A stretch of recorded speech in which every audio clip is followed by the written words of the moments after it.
Every predator on Earth fails. The lion fails 75% of the time. The cheetah, built for pure speed, fails 50% of the time.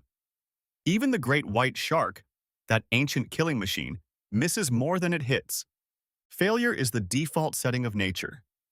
But there are four animals that broke this rule entirely. Not animals with a high success rate, not animals with an impressive track record. Animals with a 100% kill rate. No misses, no second chances needed, no prey that ever escaped to tell the story. The question isn't how they kill.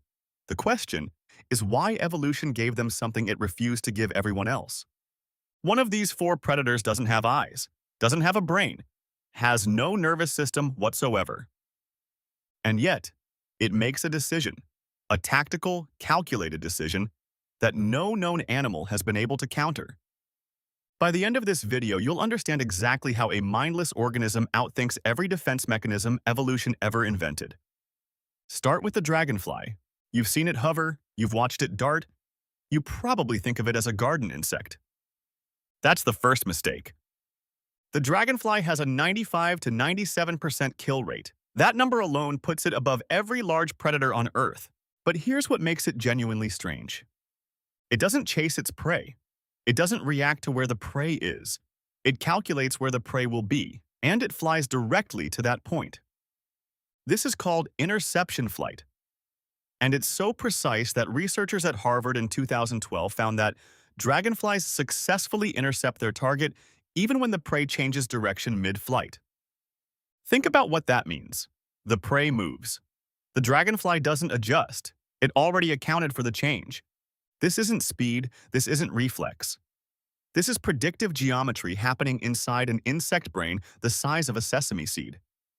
In 300 million years, no flying insect has developed a reliable escape from it. Which raises a question.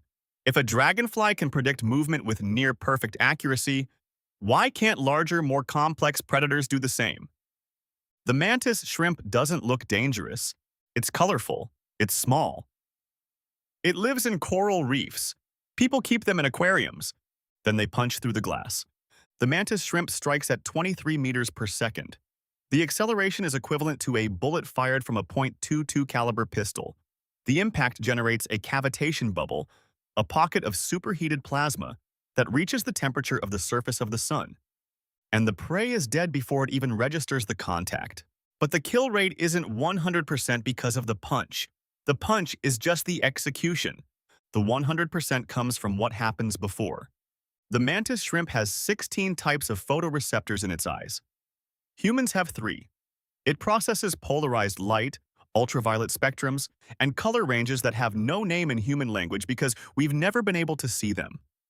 It doesn't just see its prey. It sees every biological signal the prey is broadcasting.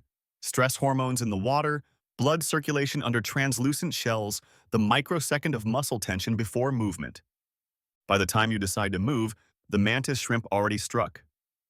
The question isn't how it kills. The question is, what else is it seeing that we don't even know exists? The trapjaw ant moves its mandibles at 233 kilometers per hour. That's the fastest recorded movement of any biological structure on Earth.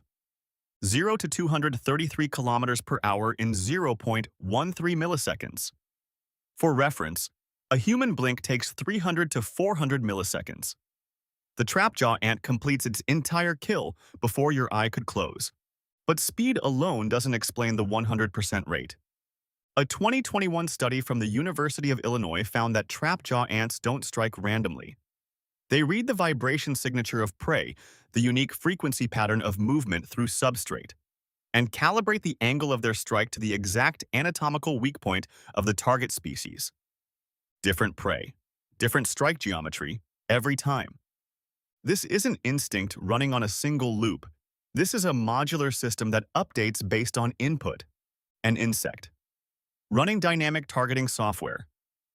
In real time. And yet none of this explains the most disturbing case on this list. The Ophiocordyceps fungus doesn't hunt. It infiltrates. It enters an ant through the exoskeleton. Microscopic filaments threading between muscle tissue, bypassing the immune system entirely, threading toward the brainstem. It doesn't kill the ant, not immediately. That would be inefficient. Instead, it takes control. It hijacks the motor system. It forces the ant to climb to a precise height between 20 and 30 centimeters above the forest floor and clamp its mandibles onto the underside of a leaf. At solar noon, when temperature and humidity hit the exact parameters the fungus requires, the ant dies. And the fungus blooms from the skull and releases spores onto the colony below. A 2017 study from Penn State found that the fungus doesn't actually invade the ant's brain cells. It surrounds them. It creates a chemical cage. The ant's brain remains intact, aware, possibly, while every muscle is operated remotely. No nervous system, no intelligence, no decision-making organ of any kind. And yet it executes a strategy with more tactical precision than most organisms with eyes. 100% success rate. Every single time. These four predators share nothing in terms of biology, size, or method. But they share one thing. They solve the problem completely. Not mostly, not usually, completely. Evolution doesn't reward effort. It doesn't reward complexity. It rewards solutions that work with zero margin for error. The dragonfly doesn't need speed. It needs geometry. The mantis shrimp doesn't need strength. It needs information. The trapjaw ant doesn't need mass. It needs calibration.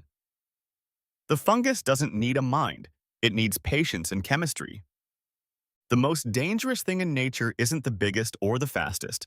It's the one that already solved the equation before you knew you were in it. If you found this unsettling, you should. Subscribe for more, like if it made you think. And drop a comment. Which of these four is the most terrifying to you?